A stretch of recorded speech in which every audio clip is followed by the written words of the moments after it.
ठीक है। तो क्लास 9th में आप लोगों को मैं एक छोटा सा इंफॉर्मेशन दे रहा हूँ। बेसिकली आज एक इंट्रोडक्शन लेक्चर हम लोग कर रहे हैं। तो एनटीएससी के अंदर आप लोगों को मैं बता देता हूँ बच्चों, 60% सिलेबस जो आता है 9th क्लास से आता है, प्लस बचा हुआ 40% जो आता है वो क्लास 10th से आता है। ठीक है। तो 10th में हम लोग भले ही आज क्लास 10th में हम लोग हो गए हैं, लेकिन इसका मतलब ये तो नहीं है कि हमें 9th पूरी आती होगी। ठीक है। कहीं ना कहीं पे हम लोगों ने गलतियां की होगी, कहीं ना कहीं पे हम लोगों ने चीजों को गलत तरीके से पढ़ा होगा। तो उन गलतियों को भी, उन पापों को भी हम लोग सुधारेंगे, पापों को उनको धुलेंगे। ठीक है। तो ये सब हमारा टारगेट रहेगा बेटा। अल्टीमेटली हम लोग इस तरह से पढ़ाई करेंगे कि हम लोग इस एग्जाम को एम कर रहे हैं। एनटीएससी के एग्जाम को हम लोग एम करते हुए अपने कोर्स को आगे बढ़ाएंगे, अपने कोर्स को पढ़ेंगे। ठीक है। उसके दो फायदे हैं। एक तो आपकी एनटीएससी की तैयारी हो जाएगी, दूसरा आपको अगर क्लास 11th में चल के आईआईटी की तैयारी करनी है, नीट की तैयारी करनी है, तो हम उन एग्जाम्स के लिए पहले से ही प्रिपेयर्ड रहेंगे। नहीं तो क्या होता है, आप क्लास 11th में जाते हो तो आपको लगता है कि सर बहुत मुश्किल हो गया हमारे लिए 11th करना, तो बच्चे साइंस से डरना शुरू कर देते हैं। ठीक है। अगर हम क्लास 10th से 9th से ही हम लोग अच्छे से पढ़ते हैं तो हमारा डर जो है ना बच्चों को खत्म हो जाता है। ठीक है। तो यही सब ये हमारा पूरा कोर्स का स्ट्रक्चर रहने वाला है, राइट।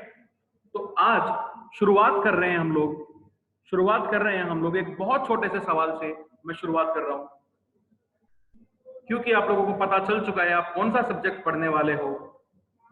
तो मुझे इसी बात पर बता दो, व्हाट इज केमिस्ट्री? केमिस्ट्री क्या होती है?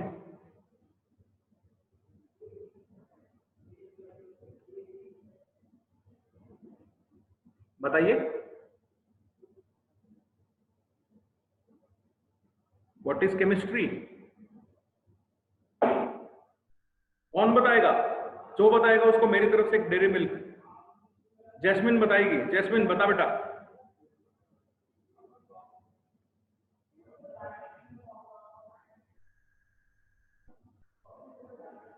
Jasmine. Krish. Scientific structure of Abhijeet, what is chemistry?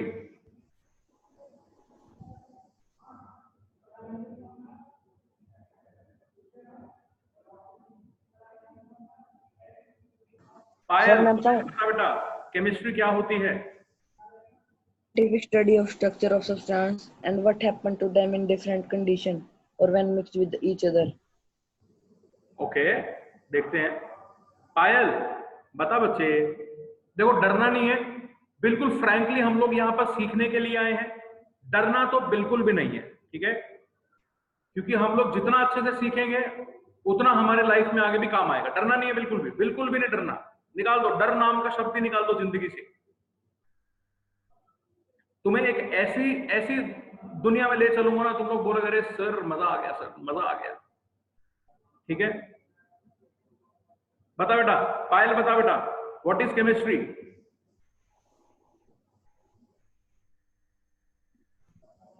Poonam, Poonam बताएगी।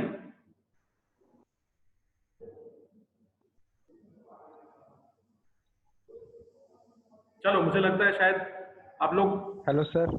यस सर, बोलिए।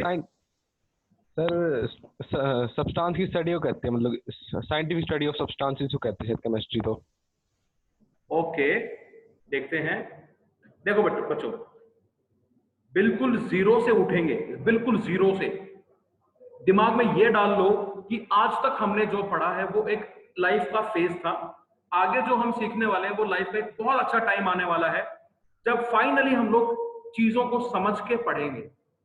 ठीक है। बिल्कुल आपको सब्जेक्ट से प्यार करना है, प्यार करना है। क्या करना है? प्यार करना है। जिंदगी में आदमियों से, औरतों से, लड़कियों से, बॉयज से, हम सबसे प्यार करते हैं, लेकिन हम कभी अपने सब्जेक्ट से प्यार नहीं कर पाते। तो हम लोग अपने सब्जेक्ट से प्यार करेंगे। ठीक है। और सब्जेक्ट से प्यार करने के लिए हमें पता होना चाहिए सब्जेक्ट क्या है, हमें पता होना चाहिए केमिस्ट्री क्या है। देखो बच्चों, केमिस्ट्री लिख रहा हूं, डेफिनेशन लिख लो नोटबुक में। केमिस्ट्री क्या है? केमिस्ट्री क्या है? केमिस्ट्री है, it is a branch of science, it is a branch of science which deals about the study sir of, deep के बाद क्या है? it is a branch of science which deals about the study of, which deals about the study of interactions and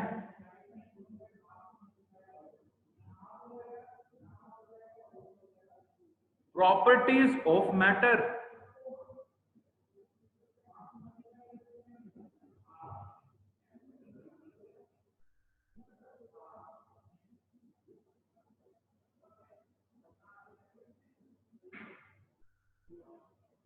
It is a branch of science which deals with the study of interactions and properties of matter. बच्चों बहुत कमाल की बात हो गई, बहुत कमाल की बात हो गई। क्या कमाल की बात हो गई?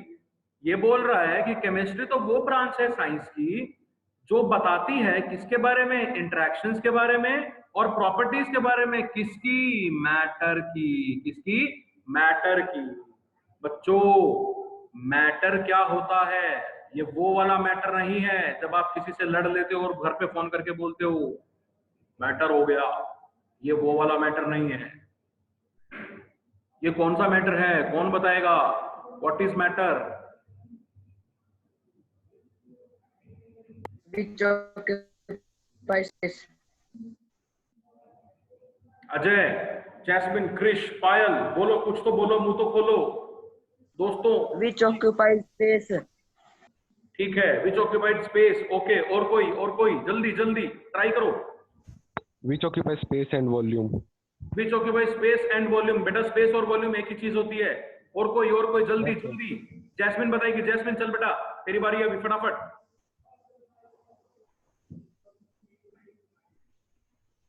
पायल बोलो यार, अरे डरो मत, बिल्कुल गलत सही जो आता है बोल डालो। पायल ट्राई करेगी बच्चे?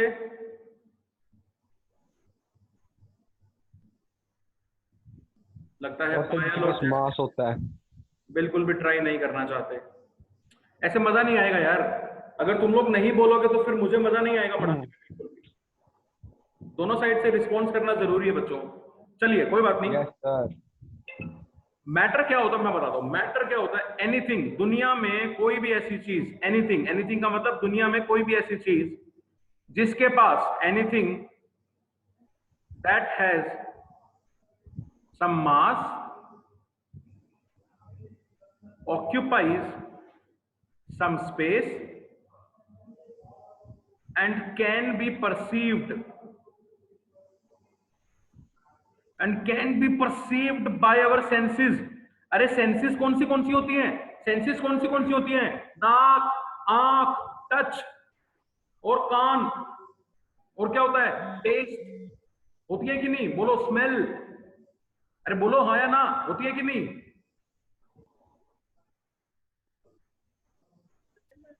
बेटा दुनिया में देखना कितनी गजब की बात आ रही है। दुनिया में कोई भी ऐसी चीज जिसके पास मास हो, जिसके पास कोई ना कोई वो स्पेस ऑक्यूपाई करके बैठी हो और हमारी सेंसेस उसको पहचान सके, हमारी सेंसेस क्या कर सके? उसको पहचान सके, उसको हम लोग बोलते हैं मैटर। उसको हम लोग क्या बोलते हैं? मैटर बोलते हैं बच्चों। यानी इन शॉर्ट, जो भी आप देख सकते हो, सूंघ सकते हो, टच कर सकते हो, टेस्ट कर सकते हो, वो सभी के सभी मैटर है। सभी के सभी क्या है? मैटर है। मेरी बात समझ रहे हो कि नहीं? बोलो हाँ या ना, बोलो हाँ या ना।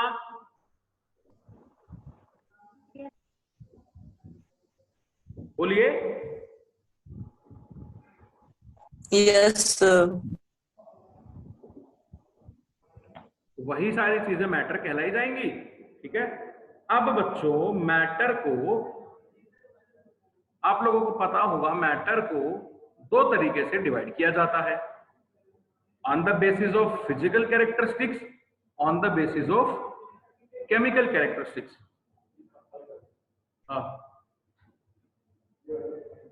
ठीक है। फिजिकल की मैं अगर बात करता हूं तो फिजिकल में सबको पता होता है हमारे पास तीन स्टेट्स ऑफ मैटर होते हैं। बोलो कौन सी होती है? सॉलिड, लिक्विड और Yes. गैस। गैस, ठीक है। लेकिन एक चीज हमें नहीं पता होती बेटा, दो स्टेट ऑफ मैटर और होती हैं, कौन सी होती हैं? प्लाज्मा स्टेट है। Plasma plasma state and Bose-Einstein condensate. And Bose-Einstein condensate. Recently एक जादू देखा गया। जादू क्या देखा गया? हम लोगों को पता है कि चाइनीज जो लोग होते हैं ना, चाइनीज, उनके प्रोडक्ट इतने खास नहीं होते, ठीक है, वो ज्यादा यूज करने के नहीं होते हैं यार, ठीक है, चाइनीज लोग भी ऐसे ही होते हैं, ठीक है। लेकिन चाइनीज लोगों ने यूएस वाले लोगों के साथ मिलकर एक चमत्कार कर दिया। चाइनीज लोगों ने यूएस वालों के साथ मिलकर एक चमत्कार कर दिया। क्या चमत्कार कर दिया? उन्होंने एक नई फिजिकल स्टेट डिस्कवर कर दी। लास्ट ईयर ही बेटा, पिछले साल ही ये फिजिकल स्टेट डिस्कवर हुई है, जिसको बोला जाता है क्या? Chain melted phase. जिसको बोला जाता है chain melted phase. Last year ही ये फिजिकल स्टेट डिस्कवर हुई। सॉलिड लिक्विड गैस के बारे में सब लोग जानते हैं, बोस-आइंस्टीन कॉन्डेंसेट, प्लाज्मा और चेन मेल्टेड फेज। बेटा ध्यान रखना, सॉलिड लिक्विड गैस हमारी मैं यहां लिख रहा हूं, सॉलिड लिक्विड गैस हमारी बोली जाती है नेचुरल स्टेट्स ऑफ मैटर, क्योंकि प्रकृति ने हमें हर एक चीज, प्रकृति मतलब नेचर ने हमें हर एक चीज या तो सॉलिड दी है, या लिक्विड चीज में दी है, या फिर वो हमें गैसियस फेज में दी है, ठीक है। प्रकृति ने हमें इन तीनों के अलावा और कोई भी स्टेट नहीं दी, इसीलिए इनको बोलते हैं बेटा नेचुरल स्टेट्स ऑफ मैटर। इसलिए इनको क्या बोलते हैं? Natural states of matter. लेकिन बच गए जो हमारे पास Bose Einstein condensate, plasma, chain melted phase, ये सब हमारे क्या होते हैं? इनको हम बोलते हैं man made states of matter. इनको हम लोग बोलते हैं man made states of matter, या फिर इनको बोला जाता है आर्टिफिशियल स्टेट्स ऑफ मैटर, या फिर इनको बोला जाता है बच्चों आर्टिफिशियल स्टेट्स ऑफ मैटर। क्यों? क्योंकि ये प्रकृति ने नहीं दिए, नेचर ने नहीं दिए, वरदान में नहीं मिला हमें, ये हमने खुद से बनाए हैं, खुद से बनाए। बोलो बोलो, समझ में आ रहा है कि नहीं? सब लोग बोलो हाँ या ना, समझ में आ रहा है कि नहीं? Yes sir. Yes, sir. ठीक है, ये फर्क है नेचुरल स्टेट्स में और आर्टिफिशियल स्टेट्स में। जो भगवान ने दे दिया, आशीर्वाद, ले बच्चा ले, वो है सॉलिड लिक्विड और गैस। जो हमने खुद से बनाया वो है बोस-आइंस्टीन कॉन्डेंसेट, प्लाज्मा और चेन मेल्टेड फेज। बेटा मुझे लगता है कि यहाँ पर कोई ऐसा इंसान नहीं है जिसको मूवीज देखना पसंद ना हो। आज का होमवर्क भी मान लो और कुछ मान लो, आज का होमवर्क है तुम्हें एक मूवी देखनी है, कौन सी मूवी देखनी है मैं बता रहा हूं। अंग्रेजी मूवी है लेकिन हिंदी में डबिंग हो रखी है इस मूवी की। मूवी का नाम है स्पेक्ट्रल, मूवी का नाम है SPECTRAL। ये मूवी देखना, तुम्हें बोस-आइंस्टीन कॉन्डेंसेट समझ में आ जाएगा, तुम्हें प्लाज्मा समझ में आ जाएगा। बहुत जबरदस्त मूवी है, मतलब ऐसी मूवी तुमने जिंदगी में बहुत देखी होंगी लेकिन ऐसी मूवी नहीं देखी होगी, ठीक है। तो बहुत जबरदस्त मूवी है, तुम देखना इसको। देखोगे ना सब लोग, होमवर्क करोगे ना, घर पे जाके ये मत बोल देना सर ने होमवर्क में मूवी देखना बताया है, ठीक है। बोलेंगे ये मास्टर हमारे बच्चों को बिगाड़ रहा है, ऐसा नहीं होना चाहिए। बोलो बेटा, चले आगे बोलो। सर केमिकल मेल्टेड फेज के बारे में कुछ बता दो। किसके बारे में बताएं? सर केमिकल मेल्टेड फेज के बारे में। Chain melted phase. देखो पहली बात आप लोगों को मैं क्लियर कर देता हूं बेटा, ये तीनों जो स्टेट्स ऑफ मैटर हैं, जो man made states of matter, बहुत कॉम्प्लेक्स स्टेट्स ऑफ मैटर है, ठीक है। इनको हम लोग डिटेल में पढ़ेंगे तो हमें बहुत जबरदस्त तरीके की साइंस आनी चाहिए, जो कि हमारे इस लेवल पे हम लोगों को पता नहीं होती। तो जो चेन मेल्टेड फेज आपने मुझसे पूछा, इसको मैं एक्सप्लेन नहीं कर सकता, लेकिन मैं इसको समझा सकता हूं, आपको इमेजिन करवा सकता हूं। कैसे? मान लो एक स्पॉन्ज है, सबको पता है स्पॉन्ज क्या होता है, उसको आप इजीली प्रेस कर सकते हैं, यस सर। ठीक है। मान लो वो स्पॉन्ज आइस है, यानी पानी है। वो स्पॉन्ज किसका बना हुआ है? पानी का बना हुआ है, पानी का, यानी सॉलिड में हो गया पानी। अब उस स्पॉन्ज को आप प्रेस कर रहे हो तो उस स्पॉन्ज से पानी ही लीक हो रहा है। ध्यान से इमेजिन करो, दिमाग में इमेजिन करो, एक स्पॉन्ज है जो पानी का बना हुआ है और उसको प्रेस करने पर पानी ही निकल रहा है। दैट मीन्स पानी सॉलिड स्टेट में भी एग्जिस्ट कर रहा है, लिक्विड स्टेट में भी एग्जिस्ट कर रहा है, ठीक है। यानी पानी की दो अलग अलग पानी के पार्टिकल्स एक टाइम पर दो अलग अलग अरेंजमेंट्स में बैठे हुए हैं। मेरी बात समझ रहे हो कि नहीं? पानी के पार्टिकल एक टाइम पे दो अलग अलग अरेंजमेंट में बैठे हुए हैं। Are you getting my point or not?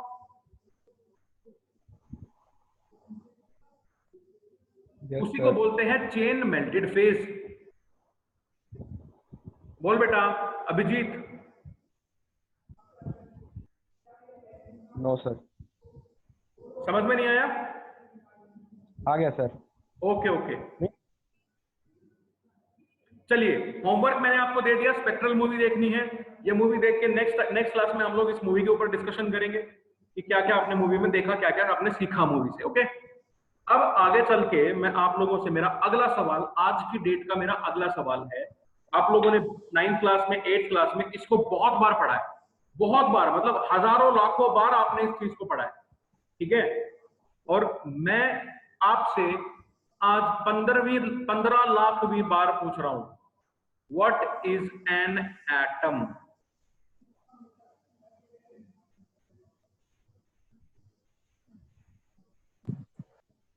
बताओ।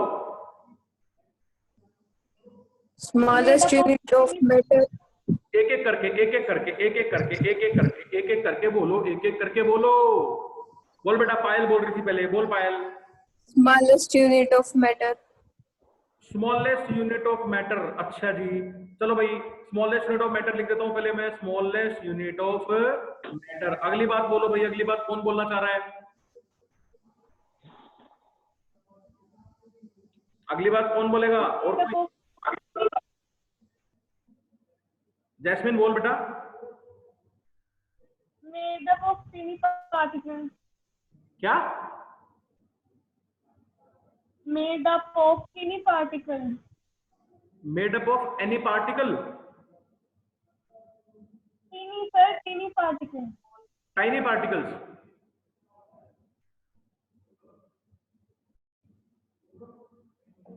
Made up of tiny particles. और कोई, और कोई, और कोई? चलो चलो जल्दी ट्राई करो, ट्राई करो बेटा, ट्राई करो, ट्राई। सर एलिमेंट जिसमें सबसे छोटी चीज होती है जिसमें टूट सकता है एलिमेंट, उसे एटम कहते हैं।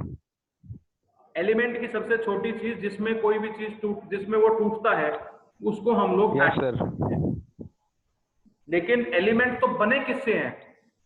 एटम से बने हैं सर। और मैं वही आपसे पूछ रहा हूं, एटम क्या है? आपने तो ये बोल दिया, मैंने आपसे पूछा आप कहाँ रहते हो, आपने बोल दिया सर मैं राकेश के घर के पीछे रहता हूं। मैंने पूछा राकेश का घर कहाँ है, आपने बोल दिया सर राकेश का घर मेरे आगे है। समझ में आ रही है कि नहीं? मैं पूछ रहा हूं एटम क्या है, एलिमेंट तो पूछा ही नहीं ना मैंने, एलिमेंट पे तो आया ही नहीं मैं। What is an atom? बोलो। मेरा सवाल समझा कि नहीं बेटा? अभिजीत बोल, मेरा सवाल समझा कि नहीं?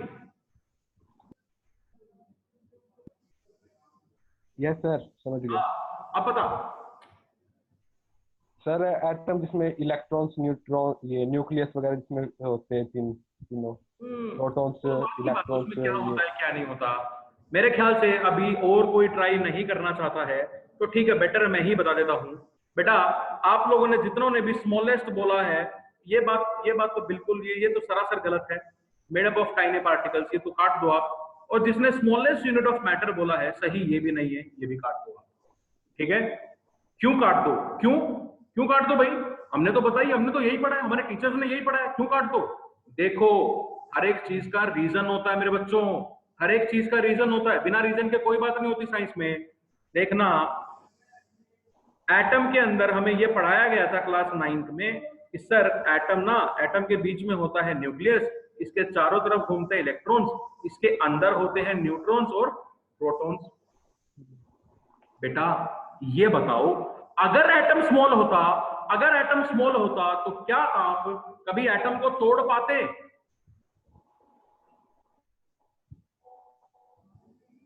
बता, बोलो।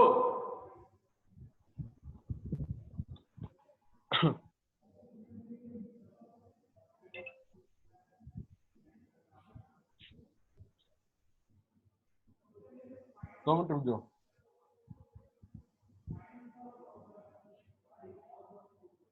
बोल बेटा अभिजीत, जवाब दे चल। आप लोग बोल रहे हो smallest unit of sir matter. Question repeat करना सर। हाँ मैं रिपीट कर देता हूँ। आप लोग बोल रहे हो स्मॉलेस्ट यूनिट ऑफ मैटर, आप लोग बोल रहे हो स्मॉलेस्ट यूनिट ऑफ मैटर। मेरा सवाल ये है आपसे, मैं आपसे ये पूछना चाह रहा हूँ, अगर आप स्मॉलेस्ट बोल रहे हो तो मुझे इस बात का जवाब दो कि अगर एटम स्मॉलेस्ट होता तो उसके अंदर इलेक्ट्रॉन, न्यूट्रॉन, प्रोटॉन एग्जिस्ट नहीं करने चाहिए थे, क्योंकि कोई भी चीज जिसको आप स्मॉलेस्ट बोल रहे हो तो उसके अंदर और चीज नहीं होनी चाहिए, वही चीज सबसे स्मॉलेस्ट होनी चाहिए। बोल बेटा, क्या मैं बात गलत बोल रहा हूँ? यस सर, बोल, जवाब दे मेरी सही बात। बोल रहे हो सर। अगर तू स्मॉलेस्ट बोल रहा है तो स्मॉलेस्ट मतलब उससे छोटा नहीं होना चाहिए, लेकिन एटम के अंदर इलेक्ट्रॉन भी है, न्यूट्रॉन भी है, प्रोटॉन भी है। अरे भाई उससे भी छोटी छोटी चीजें हैं एटम के अंदर, तो क्या मैं एटम को स्मॉलेस्ट बोल सकता हूँ? क्या मैं एटम को स्मॉलेस्ट बोल सकता हूँ? बोल हाँ या ना। नहीं बोल सकते सर। नहीं बोल सकता, नहीं बोल सकता मेरे भाई, नहीं बोल सकता। आज के बाद जिंदगी में एटम को कभी ये मत बोलना कि it is the smallest unit of matter, कभी मत बोलना। स्मॉलेस्ट वर्ड से एटम को सख्त नफरत है। स्मॉलेस्ट वर्ड से मैं बोल रहा हूं, एटम को स्मॉलेस्ट नाम से ही सख्त नफरत है। स्मॉलेस्ट वर्ड ऐड मत करना बिल्कुल भी। मेरी बात समझ रहे हो कि नहीं? अजय, जैस्मिन, कृष, पायल, बोलो हाँ या ना सब लोग। Yes, sir. अगर मेरी बात सबको समझ में आ गई, देखो मेरी क्लास का एक नियम होता है बच्चों, अगर आपको बात समझ में आ गई है तो बोल दो जय माता दी, बोल दो जय माता दी। जय माता दी। बोल बेटा अजय, जैस्मिन, समझ में आया तो बोल दो सब लोग जय माता दी। क्या बात है, क्या बात है। चलो देखो बेटा, अब मैं देता हूं आपको एटम की डेफिनेशन। कमाल की बात बता रहा हूं, कमाल की बात। आज तक एटम की डेफिनेशन सब गलत पढ़ाते हैं, सब गलत पढ़ाते हैं, कोई ठीक नहीं पढ़ाता। तुम्हारा सत्यानाश कर रहे हैं ये लोग, ये सब विपक्ष की चाल है। देखो ध्यान से, एटम की डेफिनेशन लिखो बच्चों, बच्चों एटम की डेफिनेशन बताने जा रहा हूं, गजब की चीज बताने जा रहा हूं। एटम की डेफिनेशन लिखो, it is the fundamental, it is the fundamental unit. Fundamental unit है, स्मॉलेस्ट नहीं है, स्मॉलेस्ट नहीं है, फंडामेंटल। फंडामेंटल का मतलब होता है एक यूनिट होती है या एक चीज होती है जिसके अंदर बहुत सारी चीज हो सकती हैं और वही चीज रिपीट हो रही है बार बार।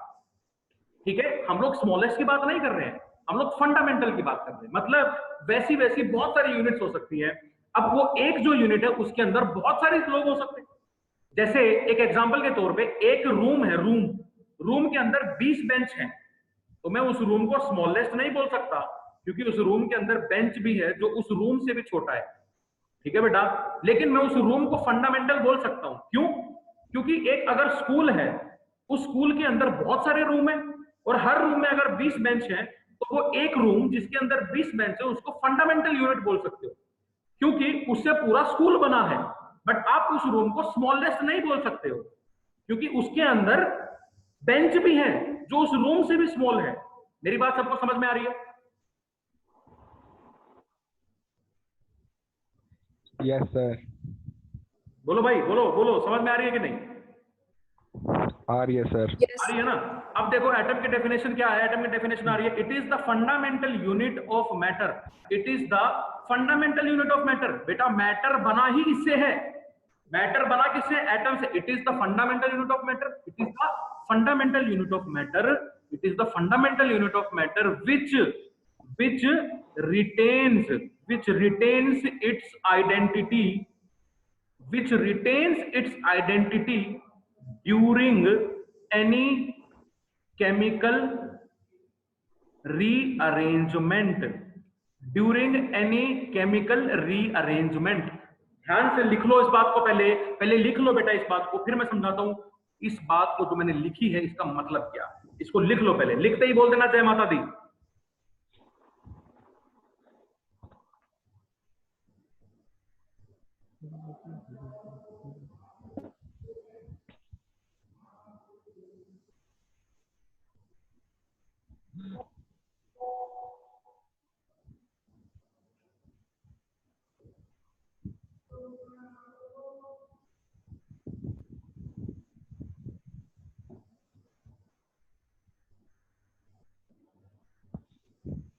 लिख लिया?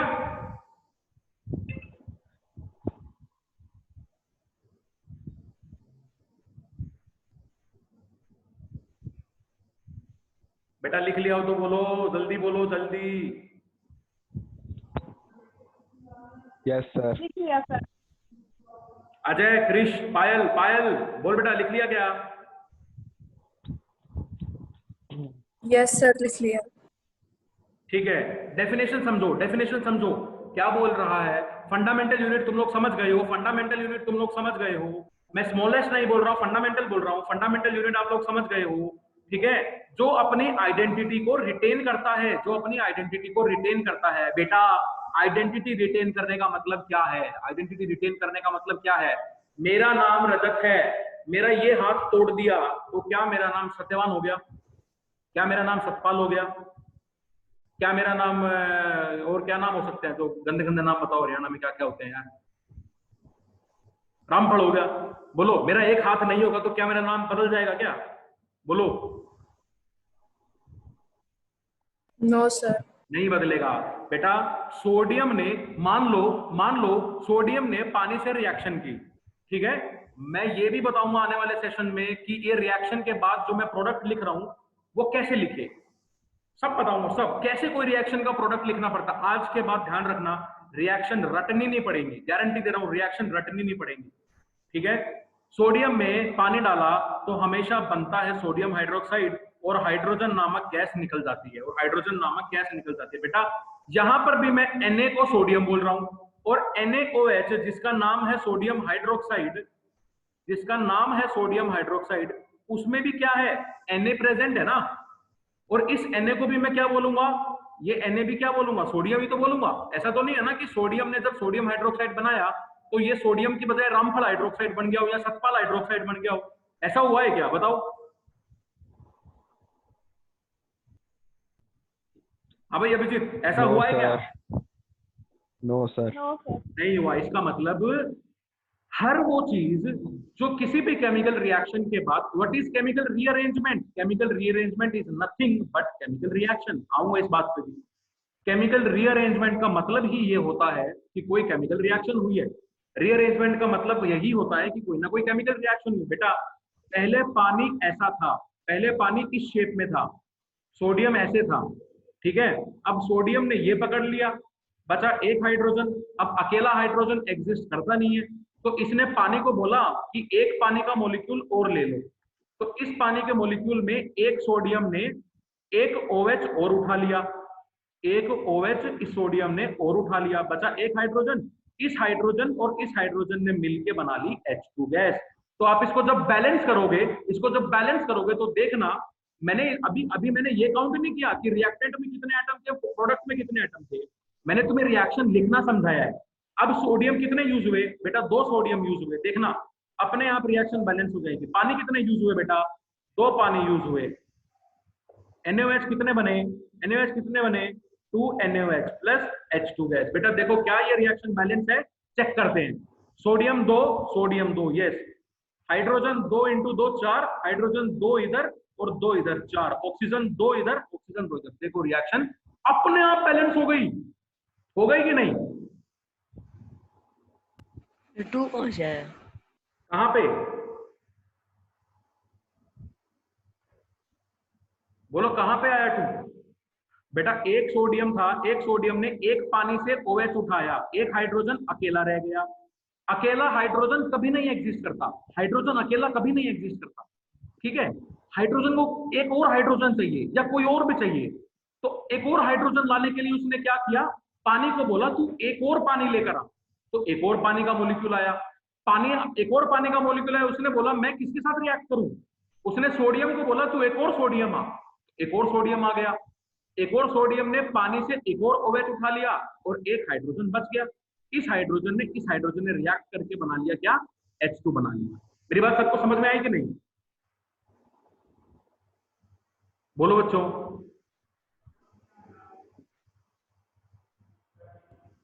Yes sir. ठीक है। Yes sir. हम कोई भी केमिकल रीअरेंजमेंट करें तो हम लोग ये बोल सकते हैं कि वहां पर केमिकल रिएक्शन हो गई, वहां पर क्या हो गई? केमिकल रिएक्शन हो गई, ठीक है बच्चों, आप मेरे ख्याल से आज सभी बच्चों को ये समझ में आ गया होगा कि एटम क्या है। जिंदगी में सबसे बड़ी भूल हम लोग आज